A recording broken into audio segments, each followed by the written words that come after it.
Hi there, it's Martin here from Refurbishment Mastery with a video to explain a little bit more about the sound and acoustic requirements that you will need to put into your HMO refurbishment.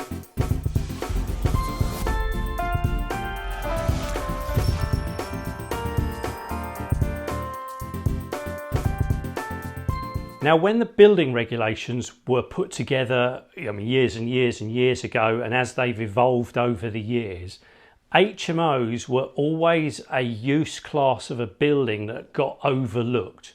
There was never any real clarity as to how building regulations needed to be applied to HMOs.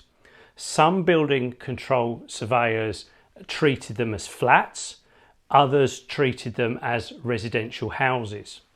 What's happened more recently over the years is that building control surveyors and building regulations generally have added clarity into this market, so that we all now know exactly what the regulations are and how we need to upgrade our properties if we need to upgrade our properties. And indeed, it's if we need to upgrade our properties, because not every HMO does need full acoustic insulation. So let me just backpedal a little bit and explain a little bit more about acoustic insulation. If you live in a block of flats, then clearly you don't want to hear the noise of the neighbours upstairs dancing on their floor, or the neighbour downstairs with his TV on too loudly. Similarly, if you live in a semi-detached or terraced house, you don't want to hear the noise from the neighbours on either side. And if you live in an older property, that may well be one of the things that frustrates you, because you can hear the neighbours.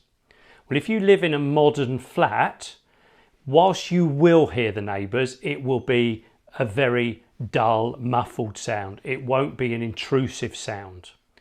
Now, when we come to an HMO, we've now potentially got 5 or 6, 7 or 8, whatever we've got, different tenants living together.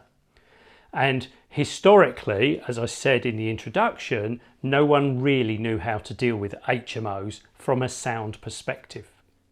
Well, there is now written clarity about this, and in fact it's advice that I've taken from a building control surveyor to ensure that I'm clear about it and my clients are clear about it.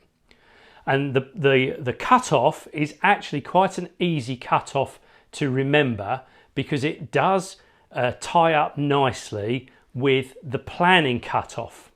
So you'll know if you're converting a house into an HMO that in many areas you can go from C3 planning consent to C4 as permitted development. I say many areas, it doesn't apply everywhere. But C3 to C4 applies for up to 6 people. And actually exactly the same applies as far as sound insulation in HMOs go. So if you have up to 6 people, you are not obliged to add any additional sound insulation between the floors or through the walls between adjoining rooms. Now, by all means, put some in. I've been putting some in for a good number of years. But the big difference is, if you choose to put it in, that is one thing. If you are forced to put it in, you actually have to test the acoustic properties to ensure that it's doing its job. So if you have an HMO that has got 7 or more people living in it, then you are obliged to put in acoustic insulation in the floors between the rooms and in the walls between the rooms, and also in the walls between the bedrooms and the kitchen, say kitchen and dining room, and the walls between the bedroom and say hallways and staircases. This is completely separate from fire insulation, of course. I'm talking here about acoustic insulation, stopping the sound going through. So anything up to 6 people, we don't need to do it. It's an option, although it's clearly a nice to have. Anything from 7 up, we do need to do it, and we also need to provide a test on completion to prove that we have put in sufficient insulation and we are eliminating sufficient sound between the two areas.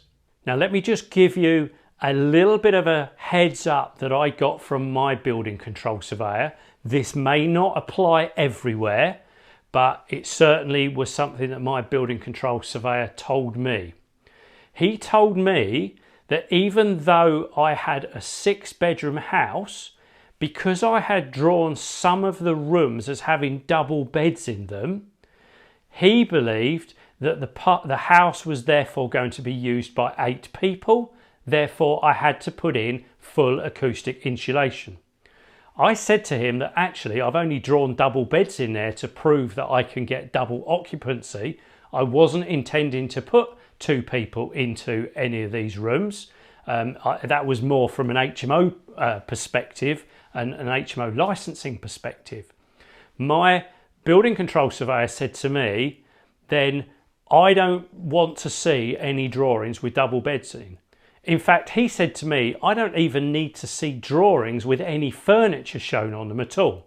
If you tell me this is a bedroom, if you describe it as a bedroom, I will assume it's a single occupancy bedroom as far as building regulations go. Now, I can't guarantee that that little tip will apply to every building control surveyor that you work with, but it certainly applies to the one that I'm working with at the moment. And of course, I can now save myself some cost, because the thing with putting acoustic insulation in is it's one of those things that you can only test the effectiveness of it when the whole project's finished. And at that point, it's too late or too hard to beef it up. So naturally, everyone putting in acoustic insulation always over-specifies. So you pay a premium. So you could put in acoustic insulation from your own choice, at your own choice in smaller HMOs, and if it doesn't quite pass, at least it will be doing something. If you put it in a big one and it doesn't pass, you've probably got to take some of the walls or some of the floors to pieces to find out what's wrong.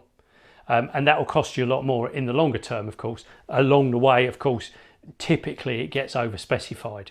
So that's my advice on acoustic insulation. It is relatively new legislation. I'm making this video in the middle of 2021. It's legislation that came in towards the end of 2020, or clarity that came in around the end of 2020. Clearly regulations may move in the future, but that's where we are at the moment, with, I hope, a great little tip that was passed on to me about not showing any furniture on your drawings, so that there is no assumption that you are using the property for more than 6 people. That, however, that little caveat on that is nothing to do with planning. So from a planning perspective, you've got to disclose how many people you want to use the property. But my building control surveyor said he didn't need to know if there were 6 bedrooms. He would assume there were going to be 6 people. Really hope that little video has just given you a little bit of clarity. Do please like it and leave a comment if there's anything else I can help you with. Otherwise, I look forward to catching up with you on another video soon.